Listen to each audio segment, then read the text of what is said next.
Oi gente, hoje temos mais um vídeo do grupo GTUC. Sou um dos integrantes e me chamo João Paulo. Hoje eu vou falar sobre o capítulo 4 do livro Uma Senhora Toma Chá. Esse capítulo fala principalmente do Ronald Elmer Fisher, que foi um dos maiores nomes da estatística e é considerado o pai da estatística moderna. Vamos conhecer um pouco sobre sua história e as principais contribuições dele para a estatística. Fisher nasceu com um problema de visão grave, mas apesar disso, desde jovem, ele demonstrava grande habilidade matemática, principalmente com conceitos geométricos.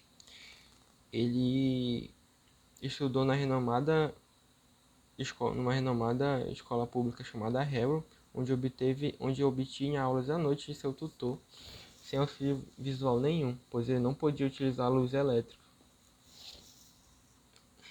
Nesse momento ele desenvolveu fortes sentidos geométricos, que permitia que ele percebesse coisas que outros matemáticos demorariam meses. Em 1909, ele ingressou em Cambridge, onde ele se destacou pela maneira única que ele enxergava a estatística, e ele ganhou o prestigioso título de Wrangler, que é basicamente o melhor aluno de matemática daquele ano. Após sua graduação, ele trabalhou como professor em escola pública e em empregos temporários, sem ainda alcançar o seu reconhecimento na área. Foi durante essa época que o Fisher conheceu Carl Pearson, que apresentou o problema complexo para ele sobre a distribuição do coeficiente de correlação de Galton. Fisher olhou para aquele problema, pensou e o solucionou em apenas uma semana. Ele enviou seu trabalho para o Pearson, mas o Pearson não compreendeu completamente aquele trabalho e ficou relutante em publicar ele. Quando ele finalmente publicou na sua revista biométrica, ele publicou como uma breve nota de rodapé, sem dar o devido crédito para o Fisher. Nesse momento, o Fisher rompeu a relação entre os dois e iniciou uma rivalidade com a escola de Pearson. Os primeiros artigos do Fisher são altamente matemáticos, densos e cheios de cálculos, mas o Fisher também tem artigos em que a matemática nem aparece. Em um deles, o Fisher discute como a teoria de Darwin de adaptação randômica é adequada para explicar estruturas anatômicas mais sofisticadas. Em outro, ele especulou sobre a evolução da preferência sexual. O Fisher era um defensor da eugenia e ele temia que a nação selecionasse genes mais pobres ao invés de selecionar os que ele considerava os melhores para as futuras gerações. Por esse motivo, ele também efetuou pesquisas relacionadas à genética.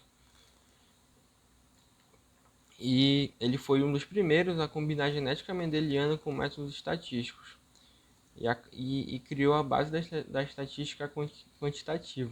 Dessa forma, fez contribuições fundamentais para o avanço da ciência. Em 1925, o Fisher publicou o livro Statistical Methods for Research Workers. É um livro que não apresentava teoremas, provas ou ideias abstratas, o que tornou a estatística mais acessível para os cientistas de diversas áreas. Esse livro era direto e utilizava exemplos práticos sem entrar em detalhes complexos. Recebeu muitas críticas de outros matemáticos, porém se tornou referência mundial e é utilizado até hoje. Em 1919, na Estação Experimental Rothamsted, analisando dados agrícolas coletados há mais de 90 anos, foi onde o Fisher revolucionou de fato a análise de dados. Ele desenvolveu conceitos fundamentais para a estatística que tornou os experimentos mais confiáveis e mudaram para sempre a forma que analisamos os dados. Concluindo, Ronald Elmer Fisher deixou um legado gigantesco para a ciência, com métodos que ainda são usados em diversas áreas. Apesar de suas ideias controversas sobre a eugenia, suas contribuições estatísticas ajudaram a moldar a pesquisa como a conhecemos.